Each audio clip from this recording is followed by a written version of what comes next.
నమస్తే. మన డిసెంబర్ 2025 సంవత్సరం గురించి రాశి ఫలాలు ఎలా ఉన్నాయో తెలుసుకుందాం. ఇందులో ముఖ్యంగా మనం తెలుసుకోవాల్సిందేంటంటే, ఈ డిసెంబర్ మంత్‌లో 4 గ్రహాలు మారుతూ ఉన్నాయండి. ఈ 4 గ్రహాల యొక్క మార్పు ఈ రాశి వాళ్ళకి ఎలా ఉందో తెలుసుకోబోయే ముందు మనకు డిసెంబర్ మంత్ అనంగానే 3 రకాల విశిష్టతలు ఉంటాయండి. ఫస్ట్ వన్ ఇది మనకి ఇయర్‌లో లాస్ట్ వచ్చే మంత్. ఇది అందరికీ తెలిసిందే. ఈ టైంలో మనకు జనరల్‌గా ఆహ్, ఏమంటారు ఇంట్రోస్పెక్షన్ మనల్ని మనం ఎంతవరకు సాధించాము, ఈ ఇయర్‌తో కంపేర్ చేస్తే అంతకుముందు ఇయర్‌తో కంపేర్ చేస్తే ఏమన్నా ఉందా? గ్రోత్ ఉందా? లేదా? ఎంతవరకు ఉంది? ఓ 10% సాలరీ పెరిగిందా? లేదంటే డౌన్‌లో ఉన్నామని కంపేర్ రిలేటివ్ గ్రాఫ్ చూసుకోవాల్సిన టైం ఈ టైం అండి. జనరల్‌గా ఈ రాశి వాళ్ళకి తటస్థంగా నార్మల్‌గా ఉండిపోయేది కానీ గ్రహణాల వల్ల కొంచెం కొన్ని నెలలు ఇబ్బంది పడి ఉన్నారు. బట్ ఓవరాల్‌గా అయితే పెద్ద ఇబ్బందులైతే లేవని మనం చెప్పుకోవచ్చు.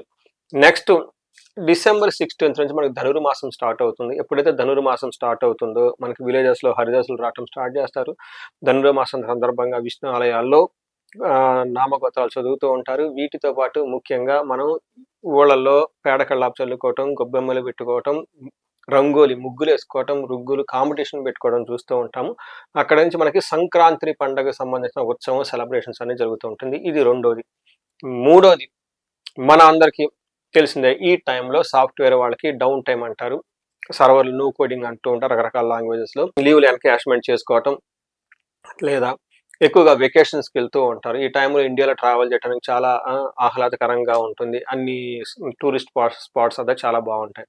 ఈ ప్రకారంగా మనం ఏ ప్రకారంగా చూసుకున్నా 3 ముఖ్యమైన విశిష్టతలు కలిగి చక్కగా ఉన్నతంగా ఇప్పటిదాకా ఆధ్యాత్మికంగా ఉన్న మనం ఇక ముందు బయటికెళ్ళిపోయి ఎక్స్‌టర్నల్‌గా ఎంజాయ్ చేసే టైం అని మనం చెప్పుకోవచ్చు.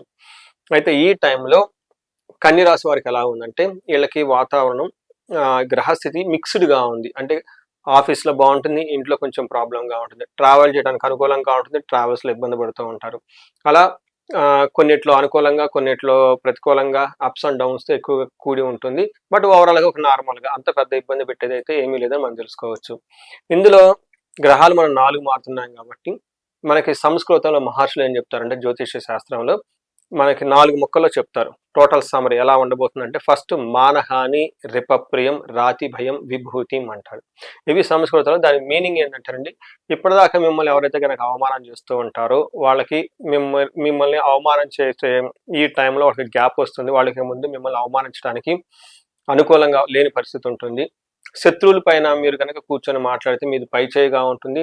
నెక్స్ట్ రాతి భయం, ఛాలెంజెస్ ఫ్రమ్ ది ఎనిమీస్. మీకు శత్రువులు ఉండేసి కొంచెం ఇబ్బందులు పెట్టే అవకాశం ఎక్కువగా ఉంటుంది. కానీ ఫైనల్‌గా మీరే విన్ అవుతారని తెలుసుకోవచ్చు. ఆల్ రౌండ్ ప్రాస్పెరిటీ శుక్రుడు వల్ల కలుగుతూ ఉంటుంది. సో, ఈ ప్రకారం గనక చూసుకుంటే కొన్నిట్లో బావుంది, కొన్నిట్లో బాగలేదని మనం తెలుసుకోవచ్చు. మనం గ్రహం వైపు చూసుకుంటే సూర్యుడు 4వ ఇంట్లో ఉండటంతోటి ఇంటికి సంబంధించిన వ్యవహారాల్లో కొంచెం ఇబ్బందికరంగాను, ప్రొఫెషనల్ మ్యాటర్స్‌లో చాలా యాక్టివ్‌గా ఉండే అవకాశం ఎక్కువగా ఉంటుంది. ఇందులో మనకి సంస్కృతంలో ఏం చెప్తారంటే అంతఃక్లేశ గృహఛిద్రం సౌఖ్యహానిం అభోజనం ప్రయాణే విఘ్నమాప్నోతి. చతుర్థతే రవి సంయుతే అని చెప్తారు. అంటే 4వ ఇంట్లో గనక రవి ఉంటే ఏమవుతుంది? ప్రయాణాలు చేస్తే ఆటంకాలు కలుగుతాయి. ఇంటి విషయం సంబంధించిన వ్యవహారాల్లో ఏదో ఒక కోపంగా, ఒకటి విచారంగా ఉండే అవకాశం ఎక్కువగా ఉంటుంది. సుఖం కంఫర్టబుల్‌గా లేకుండా ఇబ్బంది పడి టయానికి భోజనం చేయలేని పరిస్థితులు ఎక్కువగా ఉంటుంది. కానీ ఇదే టైంలో ప్రొఫెషనల్ మ్యాటర్స్‌లో ప్రమోషన్స్ వచ్చే అవకాశము, మంచి గుర్తింపు వచ్చే అవకాశం ఎక్కువ ఉంటుంది. కుజుడు ఈళ్ళకి మరలా 4 ఉండి మిక్స్డ్ రిజల్ట్ ఇస్తున్నారండి. ఈయనున్న పొజిషన్ ప్రకారం గనక చూసుకుంటే హెల్త్ కాంప్లికేషన్స్ రావటం, బంధువులతో గొడవలు, ధనాన్ని కోల్పోయే అవకాశం ఎక్కువగా ఉంటుంది. కానీ ధనం ఫ్లో అనుకున్న కార్యం జరిగే అవకాశం ఎక్కువగా ఉంటుంది కుజుడు వల్ల. నెక్స్ట్ శుక్రుడు మనకి 3వ ఇంట్లో ఉండటంతోటి ఇది మిక్స్డ్ రిజల్ట్. ఎలా అంటే వ్యాపారస్తులకు తర్వాత ధనం నష్టం వచ్చే అవకాశం ఎక్కువగా ఉంటుంది. శత్రువులు పెరిగే అవకాశం ఎక్కువగా ఉంటుంది. విపరీతంగా ధనం కూడా ఖర్చు పోయే అవకాశం ఎక్కువ ఉంటుంది. అయితే ఈ ఛాలెంజెస్‌తో పాటు ఆహ్, లాంగ్ ట్రావెల్ చేయటానికి, ఆధ్యాత్మిక ఎళ్ళటానికి, తర్వాత గోపురాలు, గుళ్ళు తిరగటానికి, తర్వాత వెకేషన్‌కెళ్ళటానికి చాలా బాగుంటుందని మనం తెలుసుకోవచ్చు.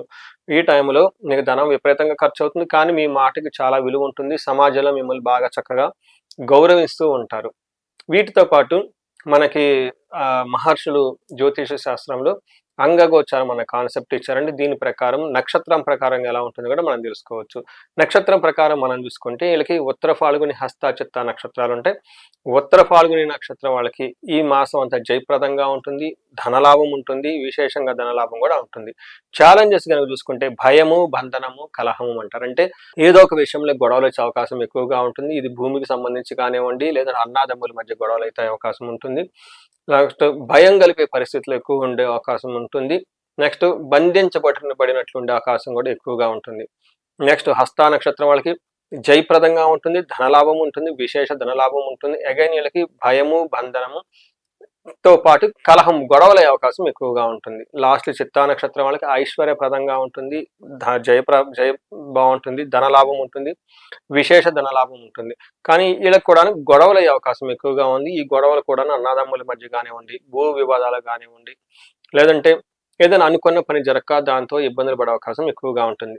లాస్ట్లీ మనం చూసుకుంటే ఉత్తర ఫాల్గుని నక్షత్రం వాళ్ళకి బుద్ధి నాశనం, స్త్రీ నాశనం అని చెప్తూ ఉంటారు. హస్త వాళ్ళకి స్త్రీ నాశనం, చిత్తా వాళ్ళకి స్త్రీ నాశనం. అంటే మీ ఇంట్లో కానీ మీకు సంబంధించిన లేడీస్ అయితే జెంట్స్కి, జెంట్స్ అయితే లేడీస్కి వాళ్ళకి ప్రాబ్లం రావడంతో సబ్సీక్వెంట్గా ఆ ప్రాబ్లం మీకు ప్రాబ్లంగా అయ్యే అవకాశం ఎక్కువగా ఉంటుంది. సో ఇవి మీకు ఉత్తర ఫాల్గుని నక్షత్రం వాళ్ళకి బుద్ధి నాశనం, రాంగ్ డెసిషన్ తీసుకునే అవకాశం ఎక్కువగా ఉంటుంది.